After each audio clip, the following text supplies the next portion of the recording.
ये कहानी है एक पोस्टमार्टम करने वाले डॉक्टर की। उसका नाम रविकांत होता है। रविकांत एक पोस्टमार्टम करने वाला डॉक्टर होता है। वो कैसे भी बॉडी का अच्छे से पोस्टमार्टम कर लेता है और उसका नाम काफ़ी ज़्यादा फैलने लगता है, जिस वजह से शहर के सबसे बड़े हॉस्पिटल में उसको अपॉइंट कर लिया जाता है और पोस्टमार्टम करवाया जाता है। वो काफ़ी चर्चे में रहने लगता है। अब उसका नाम दूर दूर तक फैल जाता है। उस हॉस्पिटल में उसे काम करते करते 1 महीना हो चुका होता है और आज भी एक बॉडी आई होती है जिसका पोस्टमार्टम करना होता है। वो पोस्टमार्टम करने के लिए तैयार हो रहा होता है और पोस्टमार्टम रूम में चला जाता है। वो डेड बॉडी देखता है तो उसे अजीब सा लग रहा होता है, क्योंकि ऐसी डेड बॉडी वो पहली बार देख रहा होता है। जिस डेड बॉडी को पुलिस वाले भी नहीं देख पाते, उस बॉडी का बहुत ही अच्छे से रविकांत पोस्टमार्टम कर देता था। पर ये पहली बॉडी थी जिसे देखकर थोड़ा सा अजीब फील हो रहा होता है उसे। उसकी बॉडी एकदम सड़ चुकी होती है, ऐसा लग रहा होता है ये लाश कई सालों से पड़ी हुई हो। उसका एक भी चीज़ उसे कुछ समझ में नहीं आ रहा होता। वो बहुत ही मुश्किल से पोस्टमार्टम कर रहा होता है और जानने की कोशिश कर रहा होता है। तभी वो उसका सर पकड़ता है और गले में कट लगाने के लिए जैसे ही जाता है, तभी उस बॉडी का आँख खुल जाता है और उसे देखकर रविकांत काफ़ी ज़्यादा डर जाता है। उसके हाथ से ब्लेड नीचे गिर जाता है और वो पीछे की ओर हट जाता है। अब वो देखकर काफ़ी हैरान हो रहा होता है। उसे अपने आँखों पर विश्वास नहीं हो रहा होता कि ऐसा कैसे हो सकता है, कोई भी डेड बॉडी कैसे आँख खोल सकती है। इसका तो कोई साइंटिफिक रीज़न भी नहीं है। वो बहुत ही हैरान रहता है और डरते डरते एक बार फिर से बॉडी की तरफ झांकता है और देखता है कि बॉडी की आंख बंद होती है। तो वो सोचता है कि शायद ये मेरा वहम हो सकता है और वो फिर से ब्लेड उठाता है और बॉडी की तरफ आ जाता है। फिर से वो सोचता है कट लगाने के लिए और ब्लेड उठाकर वो फिर से कट लगाने के लिए उसकी गर्दन की तरफ जाता है और कट लगाना शुरू कर देता है।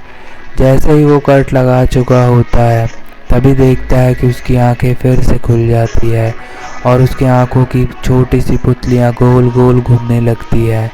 अब रविकांत बहुत ज़्यादा डर जाता है। फिर उसकी पुतलियां गायब सी हो जाती है, पूरी आंखें सफ़ेद पड़ जाती है और पूरे बॉडी के हाथ पैर हिल रहे होते हैं। रविकांत को खुद पर भरोसा नहीं हो रहा होता कि आज उसके साथ क्या हो रहा होता है। उसकी डर से हालत ख़राब हो रही होती है। वो फिर से चेक करता है नब्ज़ उस बॉडी का। नब्ज़ पूरी ठंडी हो चुकी होती है, पर फिर भी बॉडी हरकत कर रही होती है। वो उसका साइंटिफिक रीज़न ढूंढ रहा होता है, क्योंकि वो एक साइंटिस्ट भी होता है। फिर से वो जाता है और उस डेड बॉडी का रिपोर्ट पढ़ता है और वो रिपोर्ट पढ़कर बहुत ही ज़्यादा हैरान हो जाता है। वो सोचने लगता है कि ऐसा कैसे हो सकता है, क्योंकि वो उसकी एक्स गर्लफ्रेंड होती है। जब वो कॉलेज में जब वो पढ़ रहा होता है, तभी वो उसकी गर्लफ्रेंड होती है। उसका नाम प्रिया होता है और तभी अचानक से पीछे से कोई उसका गला दबाने लगता है। अब उसकी सांसें बहुत ज़्यादा फूलने लगती हैं। वो पीछे देखता है तो वही डेड बॉडी उसका गला दबा रही होती है।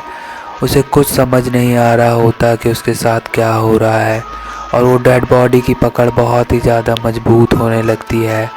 अब रविकांत का गला सूज सांस फूलने लगता है और वो अपना ब्लेड उठाकर उस डेड बॉडी के हाथ में कट लगाने लगता है। फिर भी डेड बॉडी की पकड़ और भी ज़्यादा मजबूत होती जाती है और अब डेड बॉडी बहुत ही ज़्यादा डरावनी दिखने लगती है। उसकी ज़ोर ज़ोर की हंसी रविकांत को परेशान कर रही होती है। वो इस तरह हंस रही होती है जैसे उसका कितना बड़ा सपना पूरा हो गया हो।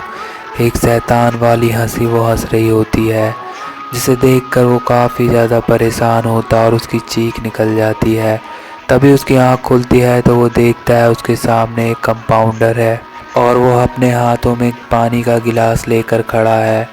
उससे वो डॉक्टर पूछता है कि मेरे साथ क्या हुआ था। तभी वो कंपाउंडर बताता है कि मैंने आपकी चीख सुनी तो मैं दौड़ता हुआ पोस्टमार्टम रूम में गया, तो मैंने देखा आप अपने आप अपना गला दबा रहे हैं और चीख रहे हैं और चिल्ला रहे हैं।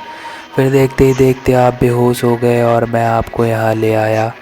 ये सब सुनकर रविकांत फिर से वो रिपोर्ट पढ़ने के लिए जाता है और वो उस रिपोर्ट में पढ़ता है कि किसी ने उस लड़की को प्रेग्नेंट करके छोड़ दिया होता है। इस वजह से वो रेलवे पटरी पे जाकर सुसाइड कर लेती है।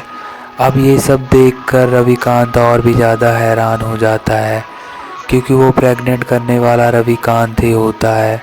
10 साल पहले जब वो मेडिकल कॉलेज में पढ़ रहा होता है तब वही प्रिया को प्रेग्नेंट करके छोड़ देता है। अब प्रिया उसे रोज़ परेशान किया करती है, उसे सुसाइड करने पे मजबूर करती है। हर दिन उसके आगे पीछे प्रिया घूमती रहती है।